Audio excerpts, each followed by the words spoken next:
Soy José Davinson López Bernate, junto a mis compañeros Angie Lorena Bermúdez Arévalo, Cristian Camilo Paguatián Ortega y Sara Judith Gómez Palacio. Hoy hablaremos sobre tres elementos importantes relacionados a la motivación. Uno que es la motivación, dos sobre la motivación y rendimiento escolar y tres sobre las estrategias motivacionales. Entonces empezaremos hablando sobre qué es la motivación y se entiende que es lo que nos impulsa a actuar y dirigir principalmente nuestro comportamiento hacia una meta. Por ejemplo, cuando un estudiante quiere sacar una buena nota, esa meta puede llevarlo a estudiar, esforzarse y organizar su tiempo. También allí observamos en la imagen las principales estructuras cerebrales relacionadas con la motivación. ¿Por qué son importantes tenerlas allí en cuenta? Porque la motivación surge de la interacción entre los diferentes procesos cerebrales que nos permiten sentir interés, placer, anticipar recompensas, valorar emocionalmente las situaciones, tomar decisiones, control de impulsos, entre otros. Entonces, por eso es importante mencionarlas. También hay que tener en cuenta que la motivación no depende de una sola cosa, sino de tres tipos de factores, como lo mencionan los autores aquí citados, Zamora Guevara y Soria, donde mencionan principalmente de que el impulso va hacia una meta, no opera en el vacío y que requiere tres elementos fundamentales, los cuales son el factor del neurodesarrollo, los factores psicológicos y los factores sociales. Entonces hay que entender que la motivación aparece cuando nuestro cerebro, nuestros pensamientos y emociones y nuestro entorno social trabajan juntos para impulsarnos a conseguir algo. Entonces, cerebro, emociones y pensamientos, entorno social, conducta, meta. Por ejemplo, si un estudiante quiere o tiene como meta ganar el año, su cerebro va a participar en la atención, la recompensa y la toma de decisiones. Lo psicológico hace que el sistema de recompensa se active porque quiere aprender, obtener buenas calificaciones, sentirse orgulloso, entre otros. Y lo social, en el apoyo que sus padres, profesores, compañeros le den. Y todo esto lo puede llevar a esforzarse y alcanzar la meta.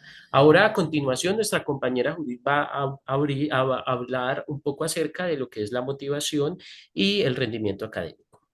Bueno, para comprender la importancia de la motivación académica, veremos cómo influye en el aprendizaje, las teorías que permiten comprenderla y cómo podemos llevarlas al aula. La motivación escolar se relaciona con el rendimiento académico, con la forma en que nuestros estudiantes procesan la información y con la manera en que estos se relacionan con los contenidos. En este procesamiento de la información intervienen la persistencia, la atención sostenida y la memoria.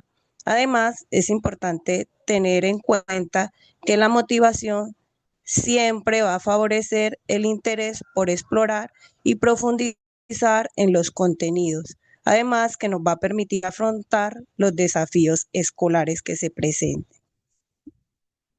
Para comprender esta relación, encontramos diferentes teorías motivacionales, como son la motivación intrínseca y extrínseca, la teoría de la autodeterminación, la teoría de la expectativa-valor, la teoría de la autoeficiencia y la teoría de la motivación al logro. Estas teorías permiten comprender diferentes aspectos de la motivación y su relación con el aprendizaje y el rendimiento escolar. Y por último, ¿cómo llevamos estas teorías al aula? Esta teoría específicamente, la teoría de la motivación al logro y la de la autodeterminación, en estas dos teorías siempre vamos a trabajar lo que son las metas, el esfuerzo, la perseverancia, la autonomía, la competencia y la relación, mediante una estrategia gamificada. Partimos de una problemática del entorno y con esa problemática del entorno y con las pistas y las misiones que los estudiantes van a ir teniendo, van a ir avanzando para conseguir un logro y construir un entregable final. A partir de esta aplicación en el aula, vamos a pasar a unas estrategias motivacionales que permiten llevar esa motivación a una situación de aprendizaje. Dentro de nuestro segundo tema, escogimos las estrategias motivacionales. Estas estrategias tienen tres conceptos principales. Uno es el aumento del estímulo cognitivo, el segundo es la curiosidad en el aula, la activación de esta y el tercero el aprendizaje experiencial y creativo. Es importante entender que dentro del aumento del estímulo cognitivo es hacer unas prácticas en las que me permita desafiar al estudiante, tener estudios de caso, tener simulaciones en la cual el estudiante desarrolle este pensamiento crítico y resuelva estas problemáticas, ya sea de interés común o que impacten al estudiante. Ahora, esta activación de la curiosidad en el aula es importante ya que es el motor o el centro del descubrimiento y la exploración activa de cada niño. Podemos utilizar estas tres herramientas metodológicas que nos nombran en el texto. Una, que es hacer preguntas orientadoras, movilizadoras, provocadoras, que inviten al estudiante a investigar.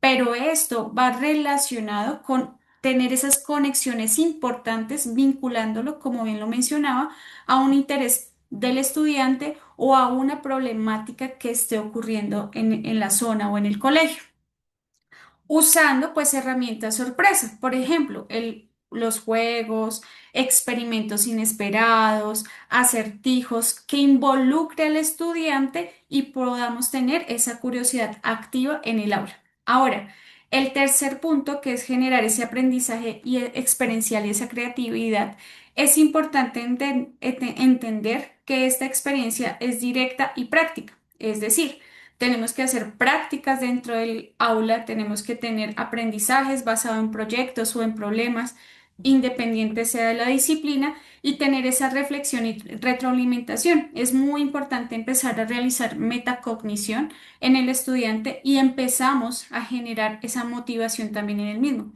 También entender que esta es una motivación intrínseca sostenida y que es con el fin de generar un aprendizaje significativo y cómo el docente actúa como un agente motivador estratégico, porque va a utilizar estos tres conceptos para estimular la cognición, para activar la curiosidad y propiciar el aprendizaje experiencial metódico y superar bloqueos cognitivos del estudiante. Listo, ahora para poner o recoger las ideas anteriores, vamos a hablar de tres elementos claves aquí.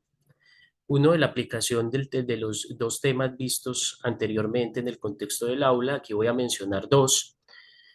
Uno es la gestión del clima escolar y la regulación emocional, importante principalmente para que los estudiantes se sientan seguros, acogidos en un aula segura que les permita ser, les permita compartir, expresarse y sentir.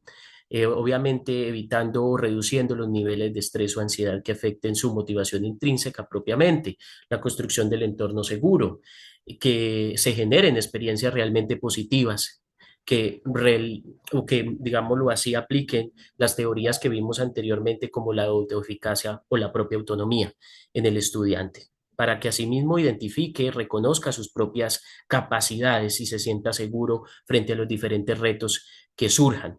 También en las estrategias de afrontamiento ante tareas desafiantes. Sabemos que el estudiante puede experimentar ansiedad, angustia, desesperación, entre otras, cuando hay un cierto nivel de desafío en las tareas.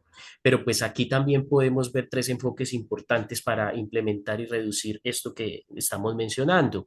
Uno, la estrategia centrada en el problema, como lo mencionaban también las lecturas, que es en las estrategias, dividir la tarea parcialmente en secuencias, las guías con preguntas, es decir, algo gradual que no genere precisamente esa confusión y esa tensión en el estudiante.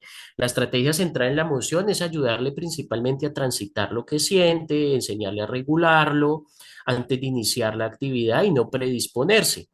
Ofrecer palabras de aliento son los refuerzos positivos en la autoeficacia, ser flexible también en ello. Y eso va a ayudar a que el estudiante tenga seguridad, confianza, tanto que sienta que el espacio, el docente le brinda esto, que no va a ser juzgado ni señalado y que va a tener digamos, todo el acompañamiento para desarrollar todas sus capacidades. La estrategia de centrada en la tarea es importante para desarrollar la metacognición, tanto lo cualitativo y lo cuantitativo. Eso le va a ayudar precisamente a ser más consciente a los estudiantes de sus propios errores, digámoslo así, oportunidades de mejora. ¿Dónde está? ¿Dónde debo mejorar? ¿Dónde debo trabajarlo? Y ser más consciente sobre mi proceso. En la propia, pues hablándolo así, se llama metacognición. Entonces, ya pasando a al último punto relacionado a las estrategias de aula y a la conclusión con el compañero Cristian.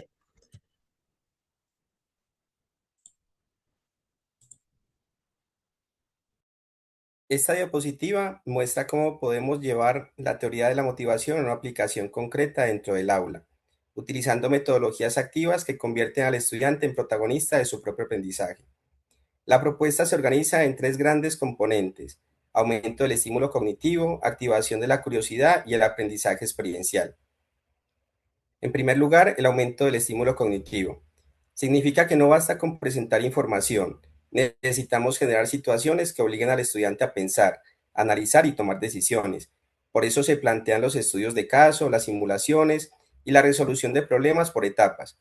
Por ejemplo, en lugar de explicar directamente cómo resolver un problema, el docente puede presentar una situación cercana a la realidad y pedir al estudiante que identifique qué está ocurriendo, qué información necesita y qué alternativas tiene para solucionarlo.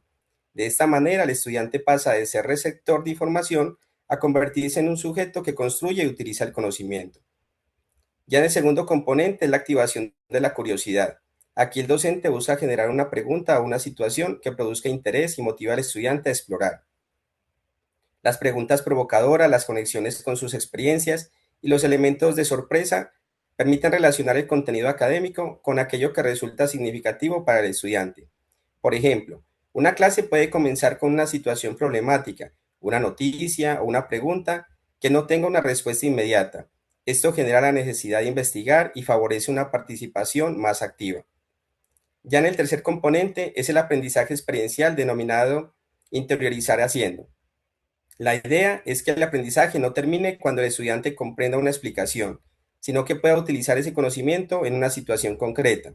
Por eso aparecen aprendizaje basado en problema, los proyectos, el trabajo colaborativo y los espacios de reflexión y autoevaluación. Aquí existe un elemento especialmente importante desde el punto de vista educativo. Hacer por hacer no garantiza aprendizaje. La experiencia debe estar acompañada de reflexión, retroalimentación y análisis de lo realizado. Un ejemplo práctico sería plantear a los estudiantes una problemática de su propia comunidad. Primero se presenta el desafío, después se formulan preguntas para despertar la curiosidad. Posteriormente los estudiantes investigan, trabajan en equipo y diseñan posibles soluciones. Finalmente presentan sus resultados y reflexionan sobre qué aprendieron, qué dificultades tuvieron y cómo podrían mejorar. Bueno, dentro de las conclusiones a las que hemos llegado, está que la motivación es un proceso multidimensional. La motivación no puede explicarse únicamente desde el funcionamiento cerebral ni desde factores individuales. La motivación debe traducirse en decisiones pedagógicas concretas. Las metodologías activas permiten convertir la motivación en un aprendizaje, en una experiencia de aprendizaje. La motivación puede contribuir a una educación más significativa e inclusiva. La motivación constituye un puente entre la neurobiología y la pedagogía. El reto educativo no consiste solamente en conocer cómo funciona el cerebro motivado, sino en transformar ese conocimiento en experiencias pedagógicas contextualizadas, emocionalmente seguras y cognitivamente estimulantes. Nosotros queríamos terminar con una frase del autor neurocientífico Francisco Mora, que sin emoción no hay aprendizaje. Muchas gracias por la atención prestada.